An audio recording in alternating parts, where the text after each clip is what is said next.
আজকের বিষয় সুনির্মল বসুর লেখা গল্প বুড়ো কবিতাটির প্রশ্ন উত্তর।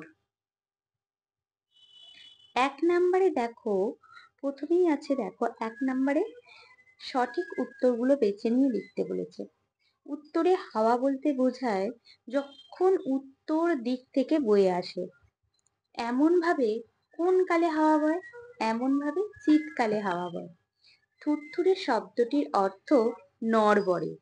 রূপকথার গল্পে যেটি থাকে না সেটি হলো দৈত্যী, দানব, পক্ষীরাজ, রাজপুত্র, উড়োজাহাজ। কোনটি থাকে না? উড়োজাহাজ।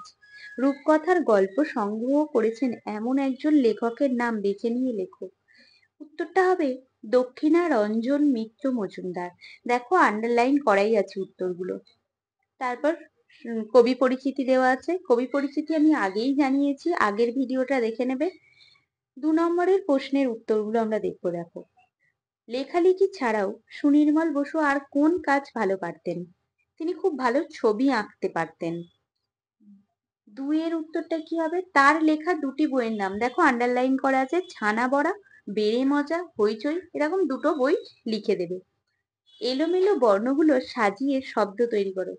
প্রথমেরটা হবে রূপকথা, দ্বিতীয়টা রাজপুত্তুর, তৃতীয়টা হবে পক্ষীরাজ, চতুর্থটা এটা হবে মন পবন, আর পঞ্চমেরটা আজগুবি। অন্ত মিল আছে এমন ৫ জোড়া শব্দ কবিতা থেকে খুঁজে নিয়ে লেখো। দেখো যেমন এখানে একটা করে দেওয়া আছে বাঁধা আর ধাঁধা, এরকমই অন্তমিল আছে। দেখো আমি আন্ডারলাইন করে রেখেছি ঝোলা, ভোলা, পক্ষীরাজ, যক্ষীরাজ, এরকম ৫ জোড়া শব্দ তোমরা লিখবে। ঠিক আছে? বাক্য বাড়াও। শীতকালে হাওয়া বইছে। কেমন হাওয়া? প্রথমেরটা করে দেওয়া আছে দেখো, শীতকালে উত্তরে হাওয়া বইছে। এইভাবে পরেরগুলো করতে হবে। গল্প বুড়ো ডাকছে। কেমন বুড়ো? এখানে উত্তরটা হবে থুরথুরে বুড়ো। পরেরটা দেখো, গল্প বুড়োর মুখ ব্যথা। মুখ কেন ব্যথা? চেঁচিয়ে। চেঁচিয়ে গল্প বুড়োর মুখ ব্যথা। গল্প বুড়োর ঝোলায় আছে, গল্প বুড়োর ঝোলা আছে কোথায়? ঝোলা হবে কাঁধে। কাঁধে ঝোলা আছে। দেখবি যদি আয়। কিভাবে আসবে? জলদি। দেখবি যদি জলদি আয়। তারপর শব্দার্থগুলো আছে দেখো, শব্দার্থগুলো আমি আগেই করিয়েছি আগের ভিডিওতে, তোমরা আরো একবার দেখে নাও, শব্দার্থগুলো দেখে নাও। ঠিক শব্দার্থগুলোই আহ ৬ এর দাগেরটা দেখো, শব্দার্থের উপর ভিত্তি করেই প্রশ্নটা দেওয়া হয়েছে, ক এবং খ স্তম্ভ মিলিয়ে দেখতে বলেছে।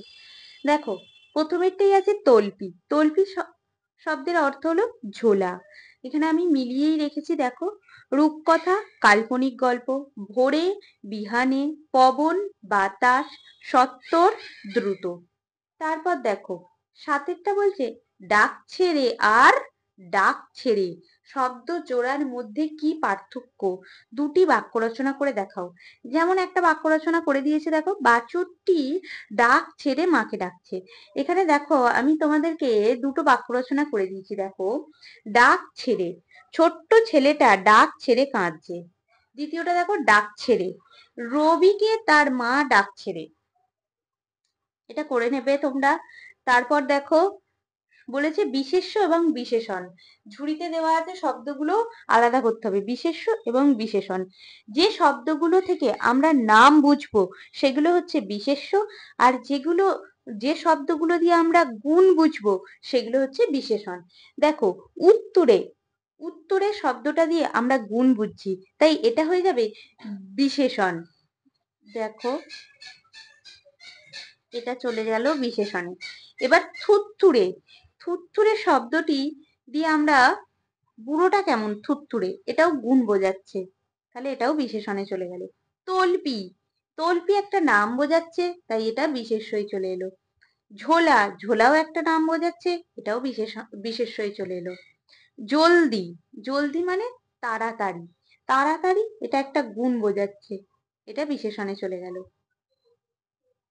আর আজগুবি, গল্পগুলো কেমন, এটাও একটা গুণ বোঝাচ্ছে, আজগুবি, তাহলে এটাও বিশেষণে চলে গেল। সত্তর, সত্তর মানে তাড়াতাড়ি, এটাও একটা গুণ বোঝাচ্ছে, বিশেষণে চলে গেল। এবার বিশেষ্য, বিশেষ্য শীত, শীত হবে বিশেষ্য। দেখো, কেননা ঋতুর নাম শীত, একটা ঋতুর নাম শীত। রাজপুত্তর, এটাও হবে বিশেষ্য। তারপর কারখানা, কারখানাটাও নাম বোঝাচ্ছে, এটাও হবে বিশেষ্য। তারপর দেখো 9 দাগেরটা দেখো, বলেছে পক্ষীরাজের মতো কয়ে মূর্ধন্যস্ব আছে, কয়ে মূর্ধন্যস্ব রয়েছে এমন 5টি শব্দ তৈরি করো। দেখো, তোমরা কবিতা থেকেও করতে পারো।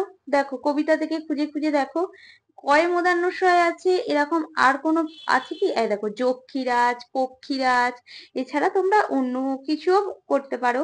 5টা, যেমন অক্ষ, কক্ষ, পক্ষ, এরকম 5টা শব্দ তোমরা লিখবে। 9 দাগেরটা হলো।